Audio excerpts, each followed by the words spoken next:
Lisa Fletcher, and you're in the stream. Today, using private capital to do public good.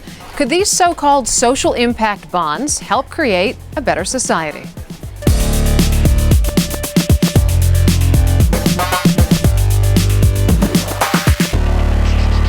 Malika Bilal, our digital producer, is across the table from me, checking out all your live feedback. Malika, this idea of setting up a contract between the public sector and the private investor to create social services has people for it, has people against it, but it seems that most people don't know anything about it. Lisa, I think you're right. It seems not a lot of our community is extremely familiar with the concept of social impact bonds, but of course that's something we hope to change today with our lovely guests. But the conversation is just starting, so join us. Use the hashtag AJStream. And to Malika's right is Christina Costa. She is an economic policy researcher for the Doing What Works project at the Center for American Progress. Christina, thanks for being here. Thanks for having me. So, is there a topic or a story that you think we should cover in one of our upcoming shows? This is your chance to share your ideas. Our production team is going to host an open editorial meeting via Google Plus Hangout on Friday. So, if you'd like to participate in the meeting, you need to add us to your circles. And to do that, go to plus.google.com and search for the stream. And now here are some other hashtags that we're following.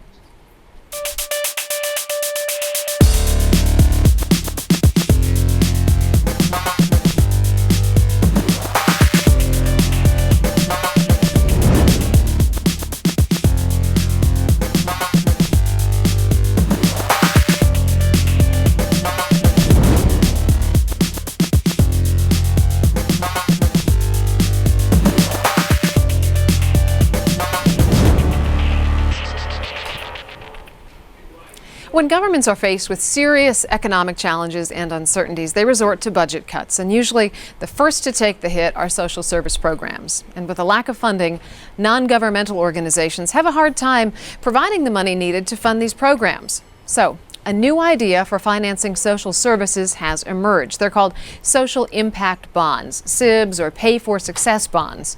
It's a way to encourage private business to invest their money in public good. This video from McKinsey & Company explains how it works. Government contracts an intermediary to broker the SIB. The intermediary raises capital from impact investors, then transfers multi-year funding to one or more nonprofit service providers, who scale up their operations and deliver preventive interventions to a larger group of people. An evaluation advisor monitors progress and works with the intermediary and the service providers to make mid-course improvements as needed. At the end, an independent assessor determines their performance and how much the government needs to repay investors. Investors will be repaid by government only if the intervention hits its performance targets. The very first social impact bond was launched in the United Kingdom back in 2010. Organizers raised £5 million, or about $8 million, from a handful of social investors. Their goal?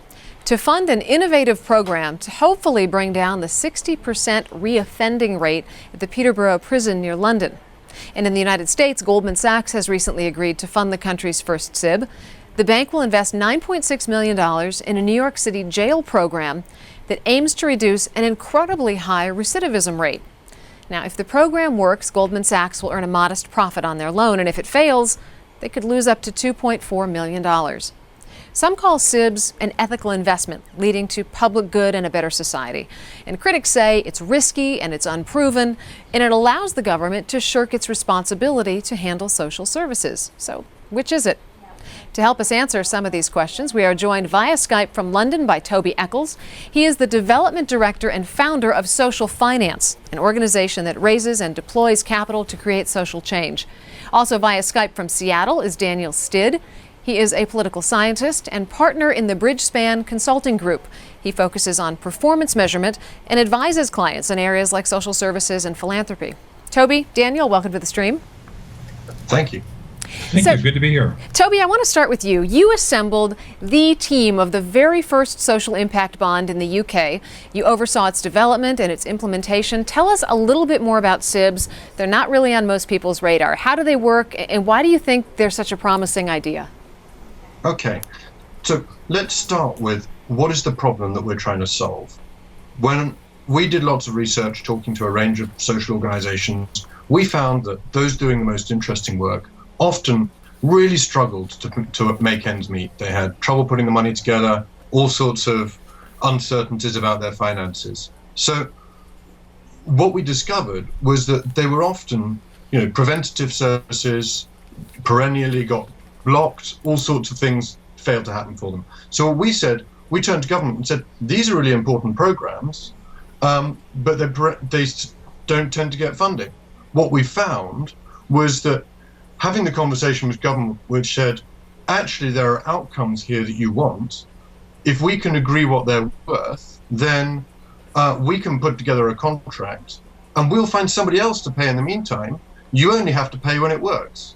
And we found that unlocked the ability for government to take on contracts that they would never have been able to touch otherwise. This also allowed us to start testing and innovating programs which could have effects on the recidivism rate in Peterborough or a range of other programs. What we also found was actually it was quite easy to find really socially motivated investors who are keen to test out these kinds of models and see whether it really worked, whether we can stop people committing crime and going back into prison rather than just waiting and locking them up again. Daniel, this is such a new idea. There's really no history. There's no marker for success. It sounds great, but are the big question marks worrisome to you?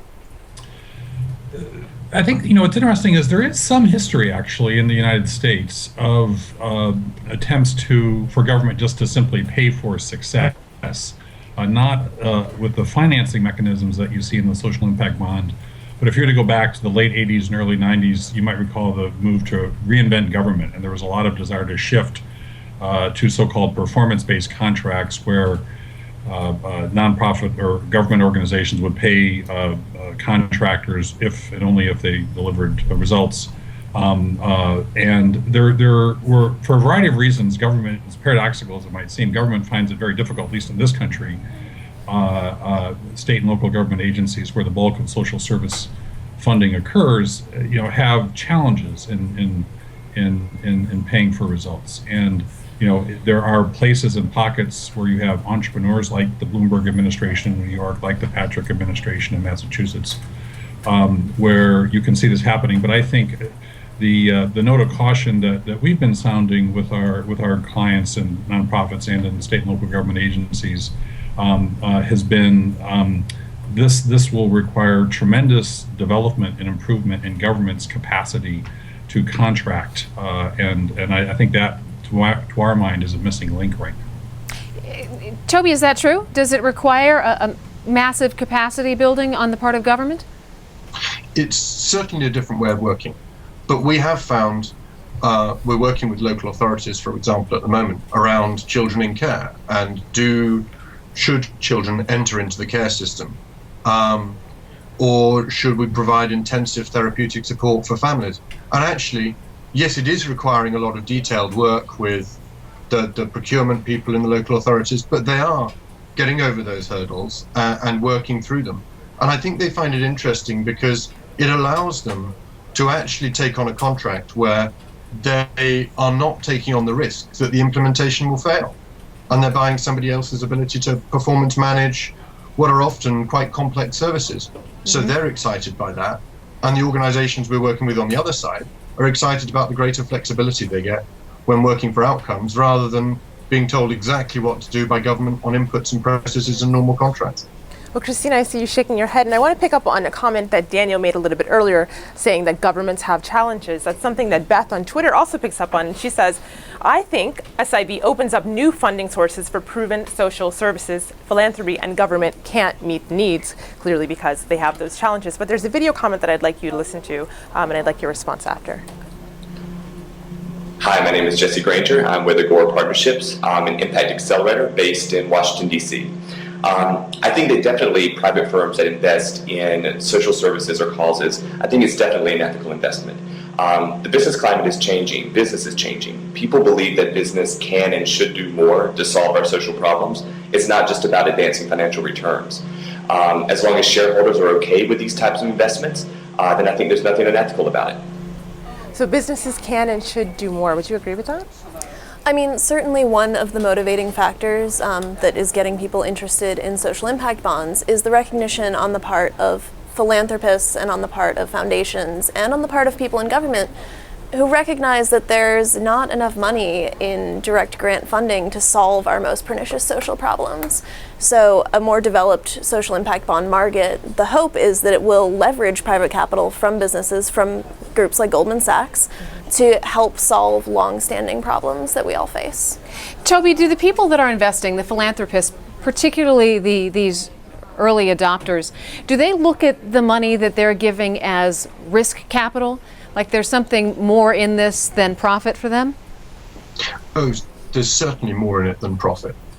These are guys who are often quite focused on the issues that we're looking at before. So about half the money, more than half the money came from foundations, others came from wealthy individuals through their foundations.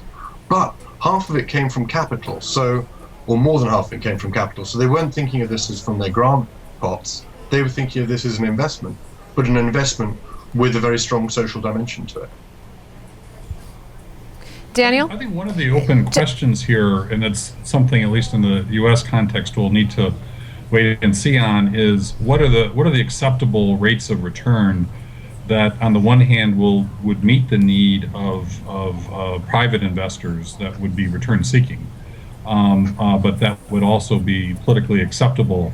On the other hand, because I think one of the challenges I would see is if you start to see terrific rates of return to private capital for underwriting what are. Daniel, we're losing your Skype connection there, but I think I know where you're going. So Toby, let me go back to you with Daniel's comment. I think he's asking, how do you turn social outcomes into investable assets to start with? That's a really good question. And I think, the first off is that in all of the projects we're looking at, government has required there to be a cap on the potential outcome payments that can be made. So investor returns are capped at a certain level.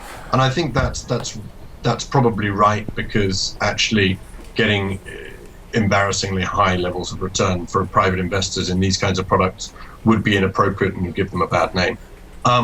However, we do think it's important investors make a sensible return. In Peterborough, they could make up to 13% annualized return if things went really well. And we think that's got the potential to grow the marketplace as there are more precedents out there, as these build up a trading history, as people start to see more of these products make a return. So the investor community, we hope, will expand and allow a lot more of these programs to take place. So as part of your pitch, the feel-good aspect to this, it's sort of a double bottom line. They get the social benefits and they get a reasonable return, and it's something that maybe they can be proud of participating in. Absolutely. I think the idea right now, the idea that people are making investments that they can be proud of is something that's really exciting for us, because you look around you and you see that actually this has been a problem for people. The financial community is not exactly covering itself in glory over the last few years, and having things people can turn around and say, actually, my money is a part of my power in the world, and I can use my money to genuinely do something positive and make a difference, and I make a return on it, and I can do it again and again. That's a really powerful message for people. Well, we're talking about levels of return in the investment, but one thing that our community is bringing up are whether or not this is ethical and what this means for the community that aims to be helped. Direction on Twitter says, integrating social work with private profit will, in practicality, lead to further exploitation of disenfranchised populations. Now, Toby, I think we have you back. Is your audio okay? I'd like to play this video comment for you. Have a listen. Social investment bonds is, aren't we concerned that by bringing the for-profit world into social work, that we may open the door to exploitation and further disenfranchisement of individuals that truly need these services? And I say that because we know of numerous scandals in the past where people within the social work field sometimes get in just to make personal profits. And the same philosophy that may work in corporate America may not work within the social work field, especially when you're talking about returns or what profit means in social work. Is helping people now a form of profit? And Well, Danielle, I think we want you to pick up on that, but I think Sure. we also have to ask the question based on her comment, what's actually working, at least in the U.S. system now? Well, there are many programs, and we work with many of these clients that have demonstrated superior results for the people they serve. So I guess the comment resonates with me insofar as there are people in need who need to be supported well. It's not, for many of them right now, the current system isn't sufficing, because, to pick up on something Toby said earlier, the highest performing programs, and in our experience as well, often struggle to get access to the funding they need to do this work. So I think the social impact bond concept as an experiment to see, is there a better way of doing this, makes a lot of sense. I think to really get at some of the ethical considerations that the listener helpfully raised there, I think we just need to frankly try this in a few places and see. I have an 8-year-old daughter who's just experimenting with gardening this summer, and she always is kind of uprooting her carrots and coming in and showing the family and how proud she is of them. And we keep saying, Isabel, if you leave the carrots in the garden, they'll grow better. And I think there's some very thoughtful groups in different places, one in the UK, a couple in the US, who are doing this now. I think we should be really sharp about the questions, and your listener raises one that we should be asking. But frankly, we need to see how these play out in a few instances before we can make some definitive statements on these things. Christina, speaking of that, social impact bonds are coming to the U.S. Talk a little bit about what's going on in Massachusetts and in New York. Right, so New York announced about a week ago the first social impact bond in the United States aimed at reducing recidivism among young men coming out from Rikers Island. Massachusetts have been negotiating 2 social impact bonds, one also around recidivism and juvenile justice, and one that's actually aimed at reducing chronic homelessness. And why are they focusing so much on juvenile justice and chronic homelessness? That seems to be the pattern. There are a couple of reasons. There are proven interventions in both of these spaces that we know work and work well and have the potential to save government money. And it's relatively easy, compared to some other social programs, to track where your cost drivers are, so you can figure out where your savings may accrue. Hey, Toby, something that people have raised is this concern that people are only going to invest in the social programs that they think are going to succeed and garner them a profit. Is that an issue or a concern of yours? I think that's a good thing. One of the things that we've seen quite a lot is social programs who feel they don't have to justify themselves sufficiently. And I have to say that's one of the things that I find deeply frustrating, because some of these things are difficult. You need to build evidence to find out whether you're being successful and to adapt your program and improve it over time and continue to serve your users effectively. So if being paid on the basis of outcomes, or if the programs working on the basis of outcomes can improve that, I think that's all to the good. Where I do think there is an issue is where individuals profit from changes in outcomes. There's a good evidence base to suggest that when frontline staff get some form of performance bonus because of the way they treat people, then it gets in the way of the right people doing the job. You want people doing the job who care about the person in front of them and not making a bonus out of changing something about that individual. So I think there are some quite careful lines that need to be drawn around this kind of work. The key thing that we're trying to do with it is enable programs that would otherwise not have got sustained funding to get funding for 5 or 6 years and to build an evidence base around what they're doing. Well, Toby, there's an interesting concern here on Twitter from our follower, Francois, who says, I fear SIBs will turn nonprofits into for-profit organizations, which will cripple society as it increases gaps with the needy. Is that one of your concerns as well? I think that if we create for social organizations, the organizations that we have talked to who are working to these programs describe it as magic as far as they're concerned. This is something which has completely transformed their situation from financial uncertainty to 5 or 6 years of consistent funding if they do things well. So I actually think financial sustainability for generating outcomes is a really good thing for non-profit organizations. And as someone who runs one, financial sustainability is always something that spends, takes up a lot of your time and worry. And the more time you can spend on your program and the less worrying about your finances, the better. Toby, how do you measure success on programs like this? So on the Peterborough project, we are measuring, we take cohorts of 1,000 individuals, and we measure the number of times they get convicted in the 12 months after they leave prison. And we compare that to a comparison group taken off the Police National Computer, people who are as similar as possible. And we get paid literally for every conviction event that effectively doesn't happen, provided we achieve a certain hurdle rate to stop us being paid for just random effects. Well, Christina, as we wrap this up, there's a Facebook comment from Kevin who says, if there's a way to make ethical investment unethical, somebody will do it. So clearly that's one of the challenges. What are some of the other challenges that we might find? Well, certainly from a government perspective, Daniel's absolutely right that this is enormously challenging in many, many ways. But I think there's also, there's really a lot of promise for this. It does take a lot of resources to get them launched. Massachusetts have been working on theirs for 18 months and haven't announced it yet. But I think as more deals get made and more of these exist sort of out there in the world and we see how they work, interest will continue to grow. Daniel, any concern that this gives government a free pass, the ability to shirk its responsibility to really handle these social programs? Again, I think we need to kind of wait and watch and see how these play out. So I do think, though, for progressives, there is a potential challenge here that the notion that government should pay only for the results or for outcomes can potentially be the camel's nose under the tent in places that you wouldn't want it poking. So, for example, take our K through 12 education system. Right now, a third of kids don't graduate from high school. Another third graduate but are so poorly prepared they're not ready for college or career. I don't think any of us would say, well, government should basically only pay for the outcomes it's seeing there.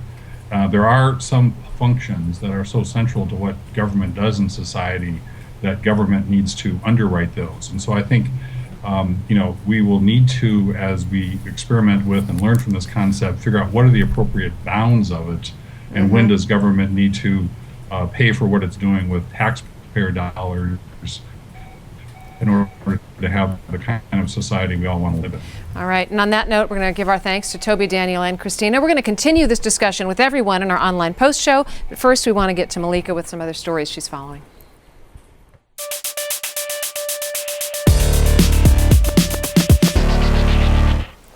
It's Singapore National Day, and residents are using the hashtag #IamSingaporean to tweet interesting aspects of their culture.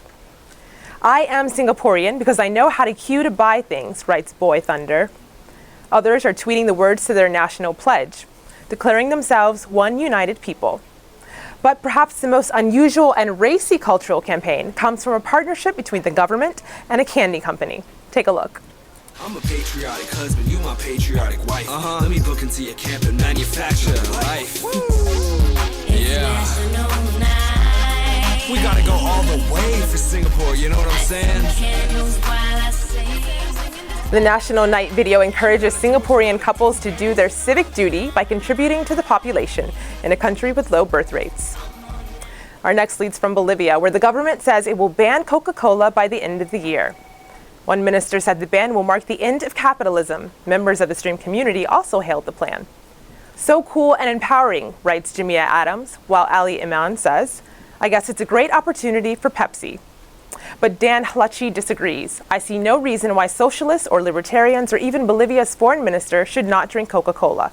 Fighting an imaginary enemy is harming the society. Our last leads from Iran, where the government says it will take all ministries and state bodies offline from September. The move is aimed at protecting the country from cyber attacks and is the first step in replacing the internet with the domestic intranet. The Minister of Communications said the web is not a reliable network and should not be in the hands of one or two specific countries.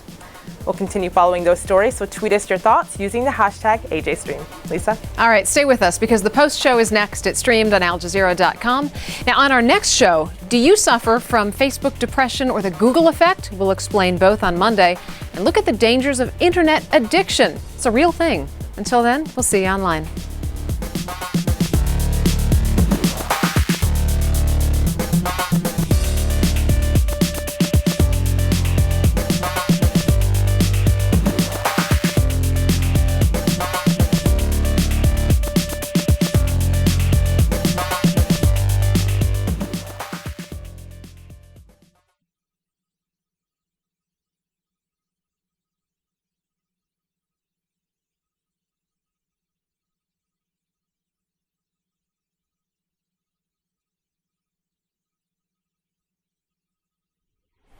Hey, welcome back to the Post Show. We're talking about social impact bonds. That's the idea of using private money for public good. We're going to pick up our conversation where we left off. I want to go back to Toby Eccles, who's the founder of Social Finance. Toby, you know, in the U.S. here, the big news around SIBs is that Goldman Sachs made this investment in New York City of $9.6 million, but they also had it insured for $7 and change, which means the most they'll lose is roughly $2.4 million. When people put money into these programs, should they be willing to lose it all? That's a really great question. I think that different investors have different profiles, have different needs. Actually, most people, if they put up money into an investment, they don't expect to lose it all. So at the moment, we're restricting our investor community in some of the projects that we've been doing quite heavily by creating that risk. And we've been trying to work out ways of reducing that risk. But it doesn't surprise me that for Goldman Sachs to be involved in New York, there needed to be support from a philanthropic organization, Bloomberg Philanthropies at the bottom of it. But on the other hand, they still had to rate the risk of losing that $2.4 million, and they will still learn from what they've done in terms of whether they're going to lose the money or not, and whether these outcomes are credible. So I think it's positive that Goldman Sachs have got involved. And I think it's unsurprising that they wouldn't invest on a basis where they'd lose it all. So, Christina, the way these are structured is if they meet a certain benchmark, they don't lose any money. If they have success in the program, different gradations of success mean different return on investment. But this idea of a federal system in the United States versus a state system, does that raise some issues? It definitely does. Many social programs, most social programs, frankly, in the United States are funded with a combination of federal, state, and local dollars. That means that if you improve the outcomes for the folks who would normally draw on those programs through preventive measures, the savings will accrue to different places, and homelessness is a great example of that. So the actual cost driver in homelessness isn't providing a homeless shelter or a soup kitchen or anything of that sort. It's actually emergency room care, which winds up getting picked up by Medicaid. So if you reduce chronic homelessness, you wind up saving Medicaid a whole bunch of money because folks don't wind up going to the emergency room nearly so often, which is incredibly expensive. But if the deal is drawn up between a state or a local government and an external organization, you know, we need some sort of administrative fix wherein the federal government potentially can chip in some of the success payment if the outcome is achieved. Right, because they're generally state initiatives like in Massachusetts where the governor's saying, let's explore this. Exactly. Yeah. Well, Daniel, I'd actually like to pick up on a point that we raised a little bit earlier on Goldman Sachs. We just got a tweet from Joe Common who says, Goldman Sachs is just looking for a way out of having to put money they extract back into its rightful circulation through taxes, greed. And there's one more from Hamid who says, the amount is too small in comparison to the huge profits they make yearly, meaning Goldman Sachs. So, Daniel, your company consults some of these providers. Are you seeing people that are more interested in this because, like this commenter said, it's a drop in the bucket compared to their profits? Well, I think the questions point to the conundrum because there isn't nearly enough philanthropic capital to underwrite all the highly effective programs that eventually be funded by these mechanisms. So ultimately, if this idea is going to go to scale, we need to have private capital at the table. The challenge is that, and Toby and others have referred to this, that if you start to have returns that seem beyond the pale, and we don't know what that line is, which is why I say we need to kind of see how these play out, people will start to say, well, why should people be getting rich off of doing something that, in theory, our government should be undertaking on its own? So I think that's an issue. I think another issue with respect to the financing, you know, I live in Silicon Valley. If a great tech entrepreneur comes up with a really good idea, sure, the venture capitalists who have invested in him make out, but the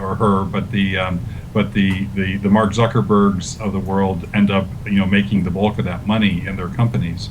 I think one of the challenges here, and I think something that we'll quickly see emerge, is that really for this to be sustainable over time, a healthy portion of the value or the extra returns that are created here really need to find their way back to the social programs that have developed these innovative and tested solutions. So I think one way the evolution of this needs to occur is to have the people actually doing the work recoup more of the value from their effectiveness at it. Hey, Toby, because we have such a large international audience, I've got to ask the question, what do you think the possibility is of SIBs being used for poor country development projects? That's interesting. We've created a partnership with an entity called the Center for Global Development, based in Washington and in London, really to look into that. So we've got a working group, and it contains, people from USAID and DFID and the World Bank and Gates and a wide variety of other people, really to look into the challenge of, can this be used to make aid more effective and efficient? And we're finding it a really exciting program. It's going to take us 9 months. We have 3 meetings. One's already occurred. We've got another couple. But by the end of the year, I hope that we're going to have 2 or 3 really well-defined ideas for people to look at and say, okay, this kind of model can, and I think the early indications are promising, can make a real difference in terms of the effectiveness of some of the work that's happening in the development community. All right, on that note, I want to give our thanks to Christina Costa here in the studio, Daniel Stitt in Seattle, and Toby Eccles. Thank you so much for joining us, and thanks to our online community. We'll see you again on Monday.